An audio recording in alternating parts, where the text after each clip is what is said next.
హైవ్యూస్ social media వచ్చిన తర్వాత మరి లేటెస్ట్ వీడియోలా లేదా పాత వీడియోలో తెలియదు కానీ జెన్యున్ వీడియోలో కనిపిస్తూ ఉంటాయి ఎక్కువగా.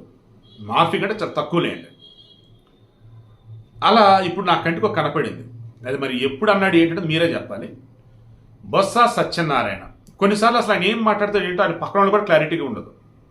కొన్నిసార్లు అరే బల్లె చెప్పాడు ఈయన అనుకుంటా ఉంటాం. అలా ఇప్పుడు ఒకటి చెప్పాడు. ఏంటది?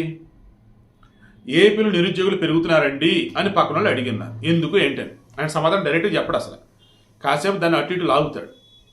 ఎగాని మరలా అవతల క్వశ్చన్ వేస్తే ఇక తప్పదు రావబన్నాడు. అప్పుడు చెప్తాడు ఏమని, ఇది ఇప్పుడు చెప్పాడు. ఏపీలో నిరుద్యోగులు పెరుగుతున్నారు ఏంటంటే నిరుద్యోగులు పెరుగుతారు,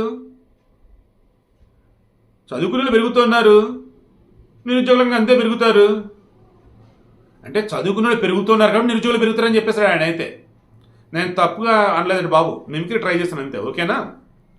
సో మన జగన్మోహన్ రెడ్డి గారు ఏమో కులం చూడం మతం చూడం అని ఆయన అంటాడు.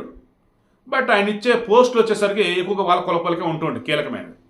మన బొత్స గారు వచ్చేసరికి ఏమో మొన్న కూడా రాజధాని గురించి అది అడిగితే రాజధాని ఉన్నాయిగా అంటాడు ఆయన.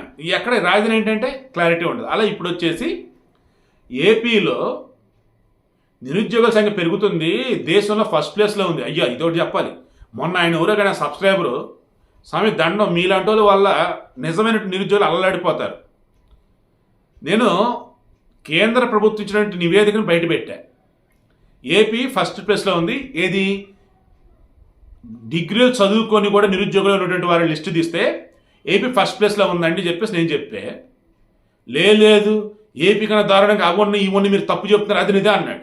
పేపర్ చూసుకోండి కనీసం అప్పుడప్పుడు అన్నా, లేదంటే ఇప్పుడు సెంట్రల్ గవర్నమెంట్ వెబ్సైట్ అని కొట్టండి. సరే, సో ఇప్పుడేంటి, ఆల్రెడీ వైసీపీ అభిమానులకేమో బ్రహ్మాండం ఉంది ఏపీ అంతా, వైసీపీ నాయకులకేమో కెమెరా ముందు కదా, మరి అందరికి తెలిసింది కదా.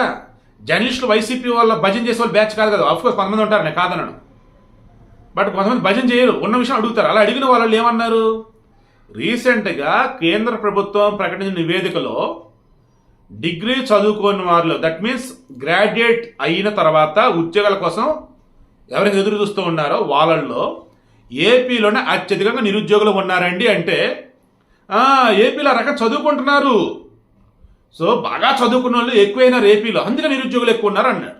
సింపుల్ లాజిక్ అంతే, కేక. ఇటువంటి వాళ్ళు ఒక వైసీపీలోనే ఉంటారు. సో చదువుకోవడం తగ్గిస్తే ఏపీలో నిరుద్యోగులు తగ్గుతారు, అసలు చదువుకోవడం ఆపేస్తే అసలు నిరుద్యోగులే ఉండరు. ఆ పని చేద్దామా? కింద కామెంట్లో తెలియజేయండి మీరే.